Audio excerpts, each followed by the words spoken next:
ನಮಸ್ಕಾರ, ನಾನು ಮಧುಸೂದನ್ ಅಂತ, ಹೊಸದುರ್ಗ ಗ್ರಾಮ ಪಂಚಾಯತಿ ಅಧ್ಯಕ್ಷ. 23-24ನೇ ಸಾಲಿನ ಗಾಂಧಿ ಪುರಸ್ಕಾರ ನಮ್ಮ ಪಂಚಾಯತಿಗೆ ಬಂದಿರೋದಕ್ಕೆ ಸರ್ಕಾರಕ್ಕೆ ಧನ್ಯವಾದ ಹೇಳಲು ಬಯಸ್ತೀನಿ ನಾನು.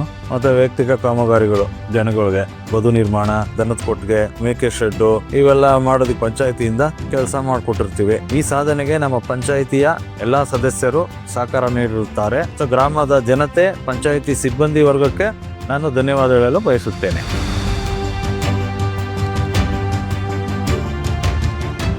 ನನ್ನ ಹೆಸರು ರಘು ಎನ್ಎಸ್ ಅಂತ, ಹೊಸದುರ್ಗ ಗ್ರಾಮ ಪಂಚಾಯತಿ ಅಭಿವೃದ್ಧಿ ಅಧಿಕಾರಿ. ನಮಗೆ 2023-24ನೇ ಸಾಲಿನಲ್ಲಿ ಗಾಂಧಿ ಧರ್ಮ ಪುರಸ್ಕಾರ ನಮ್ಮ ಗ್ರಾಮ ಪಂಚಾಯತಿಗೆ ಸರ್ಕಾರದ ಕಡೆಯಿಂದ ಬಂದಿದೆ.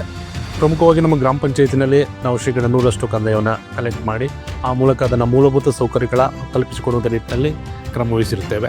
ನಾವು ಮನೆಮನೆಗೂ ಕೂಡ ಜಲ್ ಜೀವನ್ ಮಿಷನ್ ಯೋಜನೆಯಡಿ ಮನೆಮನೆಗೂ ಕೂಡ ನೀಲಿ ಸಂಪರ್ಕವನ್ನು ಕಲ್ಪಿಸಿಕೊಟ್ಟಿರುತ್ತೇವೆ. ನಮ್ಮ ಗ್ರಾಮ ಪಂಚಾಯತಿನಲ್ಲಿ ಬೀದಿ ದೀಪಗಳು ಸುಮಾರು 90 ಹಳ್ಳಿಗಳು ಬರ್ತದೆ. ಕಾಡಂಚಿನ ಗ್ರಾಮಗಳು ಬರುತ್ತೆ. ಕಾಡಂಚಿನ ಗ್ರಾಮಗಳಿಗೆ 15 ಹಣಕಾಸು ಯೋಜನೆಯಡಿ ಸೋಲಾರ್ ಲೈಟ್ಗಳನ್ನು ಅಳವಡಿಸಿಕೊಂಡು ಅದನ್ನು ನಿರ್ವಹಣೆ ಮಾಡ್ತಾ ಇದ್ದೀವಿ.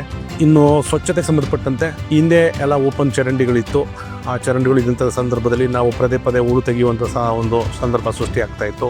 ಈಗ ನಾವು ನರೇಗಾ ಮತ್ತು 15 ಹಣಕಾಸು ಮತ್ತು ಬೇರೆ ಸ್ಕೀಮ್ಗಳಲ್ಲಿ ಕನ್ವರ್ಜೆನ್ಸ್ ಮಾಡಿಕೊಂಡು ಎಲ್ಲ ಗ್ರಾಮಗಳು ಕೂಡ ಚರಂಡಿ ವ್ಯವಸ್ಥೆನ ಮಾಡಿ ಬಾಕ್ಸ್ ಟೈಪ್ ಚರಂಡಿಯನ್ನು ಮಾಡಿದ್ದೀವಿ ಹಾಗೂ ಸ್ವಚ್ಛತೆ ಕಾಪಾಡ್ತಾ ಇದ್ದೀವಿ. ಹಾಗೆಯೇ ನಮ್ಮ ಪಂಚಾಯತಿನಲ್ಲಿ ಕಸದ ಗಾಡಿ, ಒಂದು ಘನತ್ಯಾಜ್ಯ ವಿಲೇವಾರಿ ಘಟಕ ಸ್ಥಾಪನೆ ಮಾಡಲಿಕ್ಕೆ ಜಾಗವನ್ನು ಗುರುತಿಸಿದ್ದೀವಿ. ತಾತ್ಕಾಲಿಕವಾಗಿ ಒಂದು ಶೆಡ್ಡಲ್ಲಿ ಅದನ್ನು ಸ್ಥಾಪನೆ ಮಾಡಿ ಅದನ್ನು ಸಂಗ್ರಹಣೆ ಮಾಡ್ತಾ ಇದ್ದೀವಿ. ಒಂದು ಉತ್ತಮವಾದಂತಹ ಸೇವೆಯನ್ನು ಕೊಡ್ತಾ ಇದ್ದೀವಿ ಅಂತ ನಾವು ಹೇಳಲಿಕ್ಕೆ ಇಷ್ಟಪಡ್ತೀವಿ.